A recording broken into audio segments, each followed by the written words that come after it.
Good morning, buddy. Good morning. How are you doing? Good. I got some volume going on over here. Yeah. Whoa. I was listening to DJ on the other. Get rid Morning, of that. Dylan. On whatnot? Over on Whatnot. Here in the a big comic morning. I was listening to is it Canon podcast? Yeah. And then tapped in with DJ, and then I was reading some comics last night. Nice. A lot of comics right now. Doing some artwork with your daughter. We got Ben Kine's art book, which is great. Wow, that's cool. I got mine last night too. It's right up my alley in terms of like what What's you up, can boys? get together. What's up, Jason? Jason, how you doing? Did you get one for Jason? 5 for out of Christmas? 10. I didn't, but I was thinking, and I guess I could always surprise him with this, but I was thinking Jason probably does need some comics over there. I mean, Jason is the artist, right? He's the So he says. He's the one. I know. I mean, I see. So he says, I see more art out of you than I do him. But Ryan, I'll trade you. Damn it. I know. what's Jason- that saying? Those who Jason can't makes do money teach. off his art, though. Hang on. What do you think he's doing? Guess. What's he gonna pull out? He's probably putting on pants, just in case the dogs need to go out. Which I don't know what's been going on with his dogs, but the last couple of streams, I haven't seen them. So maybe he just got tired of their nonsense and just locks them upstairs now. I mean, so we haven't had a dog now for like oh my goodness, I can't believe I'm forgetting right now. You know that quote that people say, like when like a pet dies or someone dies like earlier in your life, and you kind of realize that, and this is not my quote, someone else's, it's like the hardest thing is realizing that you are going to need to live with the memories of someone for more years without them than you did with them, which is kind of like a crazy thing. I'm botching that quote, but it was always one that I liked. And so we haven't had a dog for like 3 years now. And it was like, he was like our life for so long, but like my anxiety level around like going out in the morning and needing to kind of do things, it's like so much lower. And then when we kind of get a dog to take care of here, I'm like, oh yeah, this is why we don't have a dog right now. So it's nice to like have the task, spend some time with the dog, and like give him right back. So yeah. Good morning. I was listening to you guys' session yesterday. There was an internet outage in the region. Ryan, I think you guys both hit the nail on the head. This month is like it every day just kind of keeps getting a little bit more. Depressing is not the word, but it's like I remember last year around this time, like halfway through the month, I was feeling like a tender little chicken in an underboiled, hard-boiled egg. Because stuck in a vending machine. It's stuck in a vending machine because by the time like January rolled around, I was like, wow, I was like really like super aware of time and like the fragility of everything around me. It was like Kristen, hold me. I felt very vulnerable like the entire month, and I didn't really realize that till like halfway through January. Does Kristen get tired of being Big Spoon? Tired of spooning this little man child? Is it We've possible been crying to all get morning. tired of spooning? Ryan, I was going to say I'll trade you a comic for one BroFit signed V card. This was our reward for joining him for a workout. I just never sent it to you. Thanks. Right, I'll trade you something that's already yours for something that's also already yours. I'm so What bad a scam. at like negotiating because I'm like, oh yeah, I'll do that, and then Dom's like, Sounds wait, like no, a no, great Ryan, that's deal. already yours, buddy. Ryan, I'll trade you a comic for this post-it note thing that's already half done. Although, can I ask a question? I've been thinking about this, and maybe it's just I've been thinking about this about like trying to find some sort of parallel in any of the comics to help uh, visualize kind of like what we're talking about on these pages here.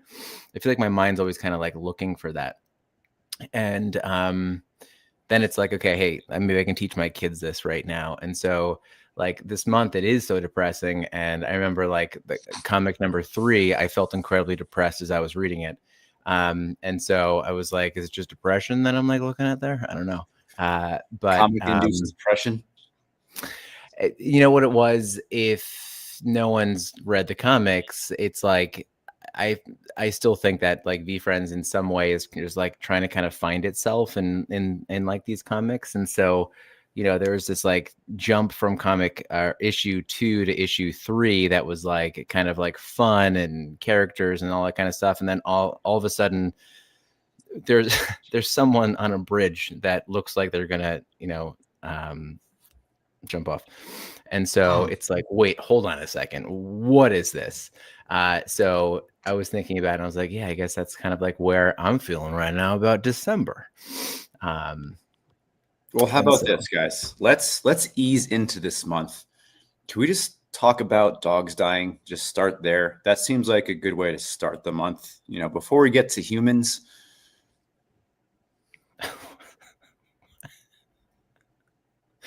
No. I say this with like a good sense of humor because, well, I'm not saying I have a good, maybe I do. I'm saying this with like the best intentions because, it is a good month to, realize that everything around us is finite, and the people that we love will not be around forever, or we will not be around forever. Dogs, Ryan, is a great place. We both had our first dogs like we both got them in our 30s, I think. And, you were talking about how the amount of years that you end up not spending with them is greater than the years that you do spend with them. And I remember the first time that I kind of realized that about dogs was it was Kira. I think Kira was like maybe like 3 or 4. Still had Maya. She was kind of like my dog. Maya was Kristen's dog. And before kids, we were on the trails quite a bit in Colorado. Like that's what our thing was on the weekends. It was like we wake up, take the dogs to a trail, do a hike, do a run, whatever. And that was just what I assumed our life would be forever, was having a dog and going outside. Then we had kids. Then I started teaching, rethought my entire self-identity throughout that entire process. And then when it was like Maya died like 3 years ago. Still have her collar on my wall right here. There was a point that I realized about 2 years in where I was like, wow, we really haven't been on like any epic trails in a number of years. Mostly because we had Kira, and like teaching and the career change was different. And I think Kristen was pregnant again. And the amount of years that me and Maya spent on trails like running was probably like 2 or 3 years out of her 12-year lifespan. And I didn't really realize that until she was maybe 10, where I started like trying to take her on bike rides. And I remember like COVID, we have like Macintosh here.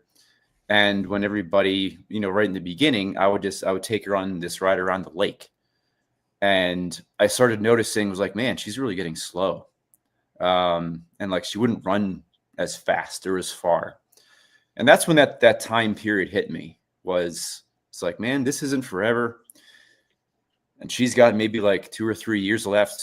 And that was the first time that I realized what the bad part about being a dog owner is seeing your dog's age, and they're around for such a short time. They are. It's like when the kids are asking for another dog, it's like you have to explain. It's like, I don't want a dog because I don't want to deal with not having the dog, you know? And that's hard for a kid to kind of get, right? It's a little bit, that's not where their head's at. And it's a good reminder, I guess, right? It's like we have this, it's not even anxiety. I think it's just like a realistic point of view. And the kids just haven't been there yet. They're untainted. And so it's a good thing. Yeah. All three of our girls went through both losses. So they know what's up. Like they know what the score is, which is good. So it's like, we have two other dogs now, and they're very similar in temperaments. So they're our first two, but it was very interesting seeing the three separate points of views from three different girls on what they think about dogs passing. I'm even getting a little bit choked up here on a Wednesday. Again, I did it on Monday, and now it's Wednesday, and this is too many times in a week. This is going to be a rough month, y'all. It's never too many times. It's never too many times. Where are we at? What pets have you lost? I lost a cat, lost a dog. Any other pets that were like I feel as if I can't place my head in like losing a snake. I don't even know how long snakes live. Or like a turtle. Like, how long do turtles live? 120 years or something like that. Well, at least the Galapagos turtles do. Remember, there's this one time the girl I was dating in college, she had a hamster. I killed the hamster.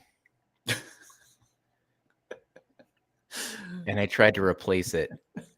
And she knew, because its eyes were like bright red. And she's like, "Why is his eyes red?" I was like, I killed her. I killed it.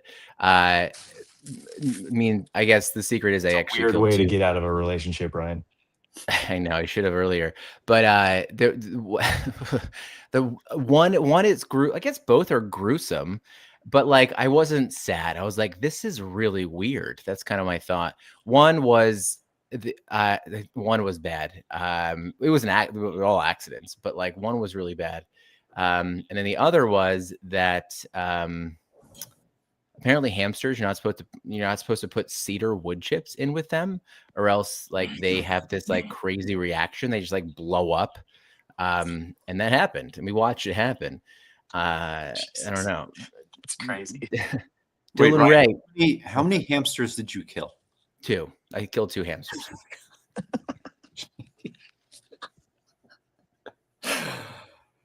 So needless to say, you're not getting your kids hamsters. Yeah. Dylan, my first loss was also a fish that I killed. It was a goldfish. I was cleaning out the tank. I replaced the water, but I did not know that I put hot water in it. And I put the fish back into the bowl, and it like spazzed out for a second, just floated to the top. That was my first brush with death. Fish are the worst. Yeah. So I never got a fish again. Did that teach you any? Oh, I guess you didn't get a fish again. Did that teach you anything? Because I think I remember that. I remember sitting at the table and watching that happen. I learned that taking the fish out and trying to throw it in ice cold water does not fix the problem. And he's still in my freezer to this day. He's still in my freezer like that last slice of wedding cake. Right next to it, actually. Or a cat lady that hoards dead cats in the freezer. Is that what? Wait, is that the belief? Is that what they do? That's a thing. That is a hoarder mitigation story that I saw a few years ago. This lady had tons of cats, and when a cat would die, she would put it in a plastic bag and put it in the freezer. That's creepy. Anyway, can we She had a whole second freezer just for cats. Say it again, Dom. I said she had a whole second freezer just for cats. Yeah, it's one of those, one of those top door freezers where you put all the meat. So how about you, Dom? the point of I mean, when I grew up, I had we mostly had dogs, but Let's keep it going. Let's keep the pain through going. birds and hamsters and lizards and all that stuff. But the main thing that I remember as a kid is like we had this one dog um that would kill our cats. So we went through a couple of cats. So like every time we would go out to an outing or whatever, we'd come home, there'd be like a little trail of blood, and then we'd bury the cat in the backyard. So like we went through like, 4 or 5 cats like one year. Why did you keep getting cats? Oh no. It wasn't my decision. I was a kid. I was probably in middle school. It was funny. Like the dog wouldn't kill certain cats. So I don't know if it was just like the new cats were getting in the dog's face, whereas the older cats were smart enough to like hide on a shelf. But yeah, it was just it was a thing. And then we had a couple of dog losses through my childhood. We had 2 dogs that passed away, but they passed away more when I was in college. So it wasn't, I had already known and understood that fact of life. Whereas like I think about my kids right now, Dash is I think he's like 7 or 8. So when he passes, Bailey will probably be in the college mind frame. So I think she'll be okay. Brooklyn will be pretty close to like end of high school. So I think she'll be fine. She is more of our emotional girl, so I think she'll take it the hardest. And then I think Bentley will even be, middle school or later. So I think it's probably hardest when they're younger, to like understand and rationalize that. Whereas like the older they get, the more loss they kind of see, whether it's, grandparents or, just getting more experience in the world. And just you start to teach them those, upper level facts of life that, we all go at some point. And it usually was with grandparents is kind of what I'm thinking, or great grandparents. Mm-hmm. Family, maybe they have friends who lost their, grandparent or something like that. And they have that whole conversation with, so yeah. But anyways, the reading is more about realizing that we can go, but then appreciating the time. So if we want to spin this into the good side of what this page is trying to teach us, is just thank you, Dom. Making sure that we're taking advantage of and understanding that like while we could go at any minute, we what is this? We can Sam watched a bit of our stream. we can appreciate, we can sit down, stop, enjoy the present moment, and appreciate the time that we have with our loved ones, even and especially our dogs. Yeah. If we turn the heat down a little bit on this, on the whole theme of loss, which is like, I remember I was listening to your talk yesterday. I remember, Ryan, you mentioned like towards the end of the month, it was like getting into, the last few pages, and it just, the hits just kept on coming. Like every day was like one level deeper of what loss feels like. I definitely remember feeling that way. So if we we turn down the heat on that, and like think about the moments where it's like we might be waiting for them to end so we can move on. Like an example for me is bedtimes. We're tired. We want the kids to go to bed, but they don't want to go to bed. Through all this that we've been doing, I've gotten a lot better at acknowledging that it is super temporary. Like before bed last night, Hazel was like, she wanted to read a book, and Kristen like puts out all these Christmas books, and like I was tired, and it was like past her bedtime. And what I have gotten good at is being like, yeah, okay, we'll do that. We'll read a book, even though like I'm tired, because it passes so quick. Like how long did it take to read the book? It took maybe 4.5 minutes.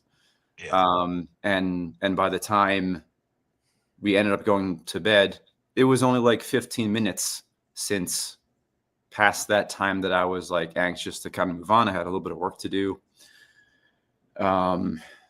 So those are the points where I think all of this has really changed my outlook. Is not only are they temporary, but they're very short, like less than 10 minutes. Mhm. So I'm really thankful for that sea change in my outlook in those times when I'm not feeling my best, but the kids still need us or want us around. Yeah, I brought this up so many times in the past, but the idea that the three most important times in your kid's day, right when they get up, right when they get home from the day, school, whatever, and then 3 minutes just before they go to bed.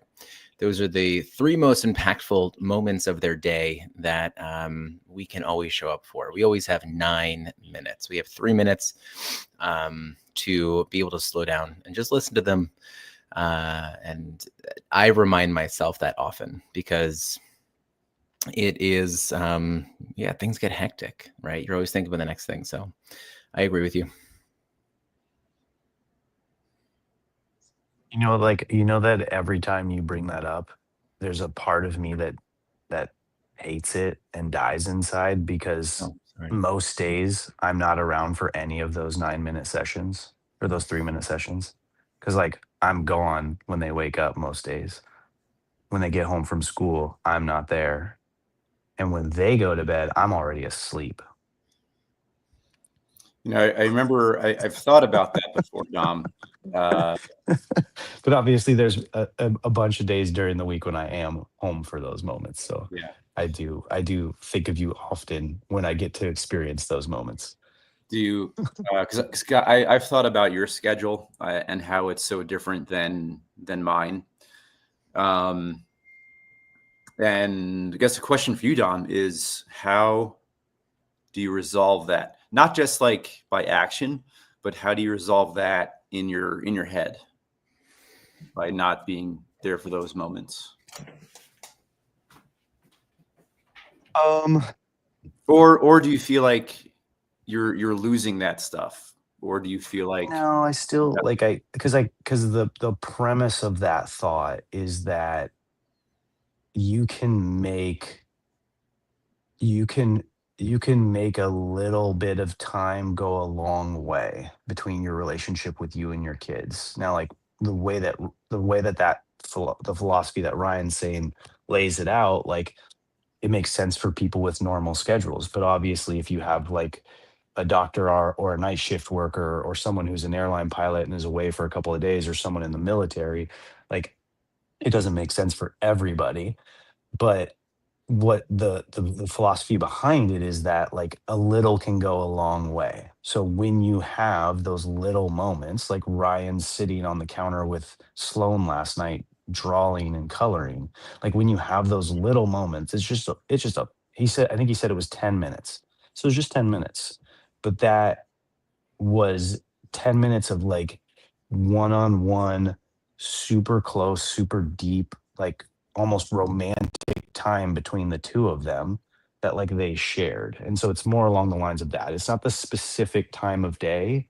It's about when I do see them, like my phone's away, my distractions are away. I lock in with them. We do whatever they want to do, even if it's just listening to Brooklyn play a guitar or me and Bentley playing in the jacuzzi for a little bit.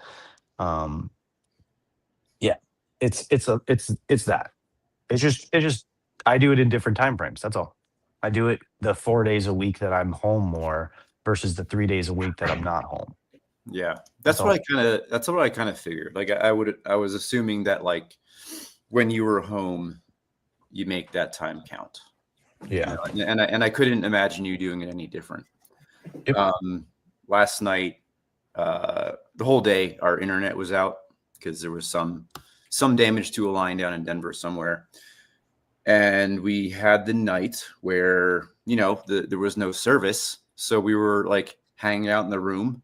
We put our Christmas tree up, and it was like a really it was like, why don't we do this more often? Where we just like, why can't we just shut the damn machines down and hang out and exist in the same space like we're doing right now, like we did in the 90s, you know?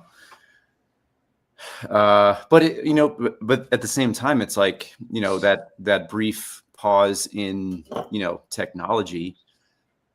Would it have been as special if If it was weekly or daily, or if it like you was, guys said. yeah, if it was regular daily, or like internet didn't exist, you know?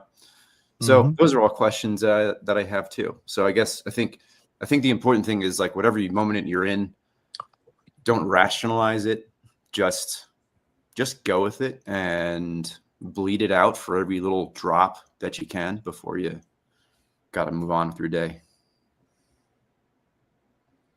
We recently left our iPad at a friend's place in Washington, D.C., and Lauren had it shipped back to us in like 2 days. That was like 2 weeks ago. We keep telling the girls it's not back yet. And Sloan just found out last night that we've had it the whole time. She's like freaked out. But it's definitely slowed things down, which is really good. And to be honest, it's been like, I think from a parenting standpoint, it's like you're not seeing them on the iPad as much. And then it just feels easier, like not having it around. And you realize how unnecessary it really was. And, you know, even like last night, we were able to like just easily just get right into this like moment where like I know Sloan and I were like coloring together, and that wouldn't have happened if there was an iPad around. So we probably will just tell her, we're like, oh yeah, we got it back, we lost it again. So we'll see how that goes. Mm-hmm. Yeah, I always tell people to wait as long as possible because we didn't. And it's one of the things that kind of still just a little bit haunts me to this day, like how much that technology has taken over my kids' lives. And then when we have these instances where they get lost or they break or the kid gets in trouble and gets it taken away, like the instant change and like the difference in the kid or their mannerisms or their attitude or their, overall like health, just like you can see it right away that like the screen sickness and the addiction is like a real thing. Yeah, totally. And also the withdrawal, I think, is a thing as well. Yeah. You know, it's like for better or for worse. I argue that usually for worse. It's just part of our after school, wind down session. And if something is different, sometimes the kids lose their shit, which I normally take as like a parenting failure. It's like, why? How did we get here? Yeah.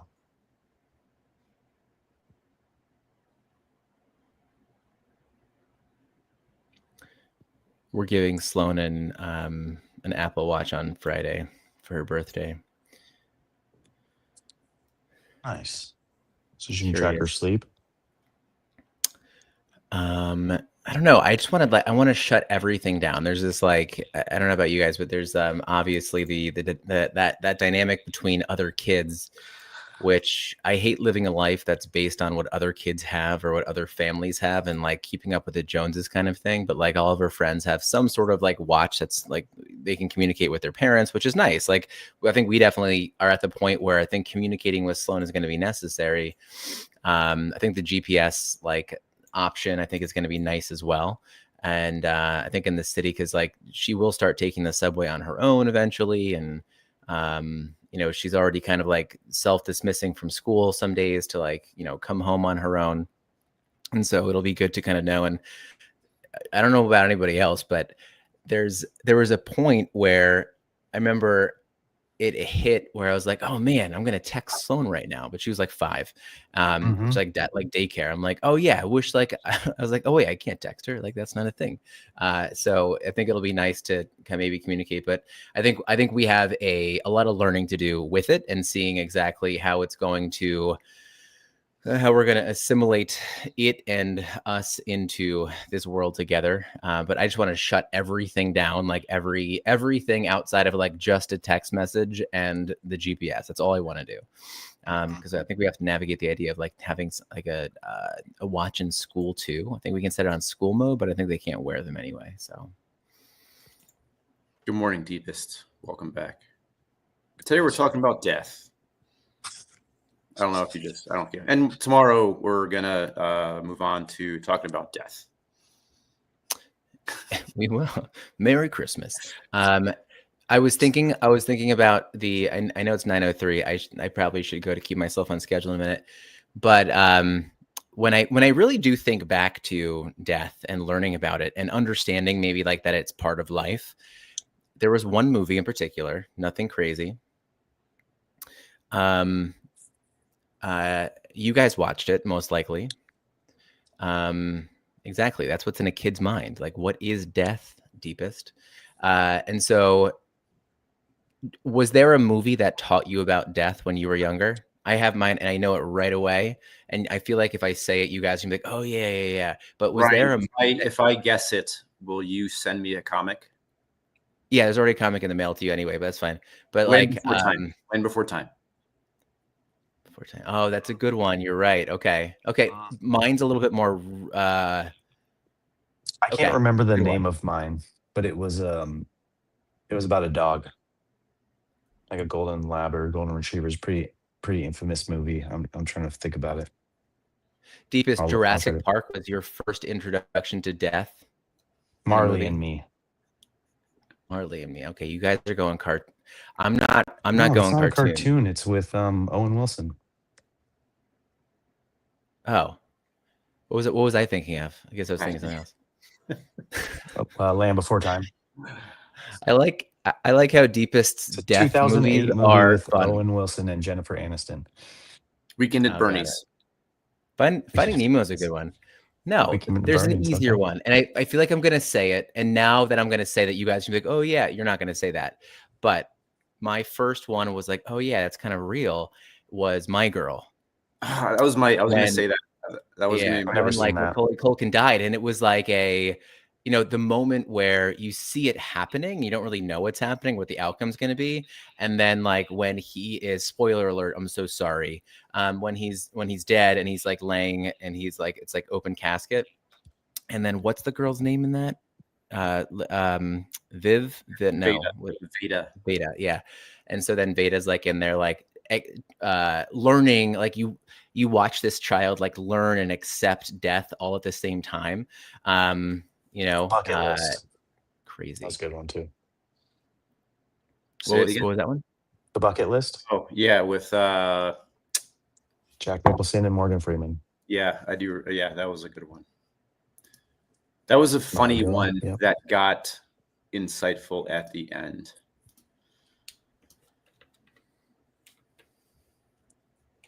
Can I ask a favor? You guys both have a can of Celsius in front of you, right? Yeah. Nice. Okay. On 3, I want you guys to throw it up at the. Not yet. I said on the count of 3. I want you guys to grab your Celsius and I want you to like put it in front of your camera, and then I'm gonna say something. Ready? Are we gonna make a bid for sponsorship here? Yes. Label out.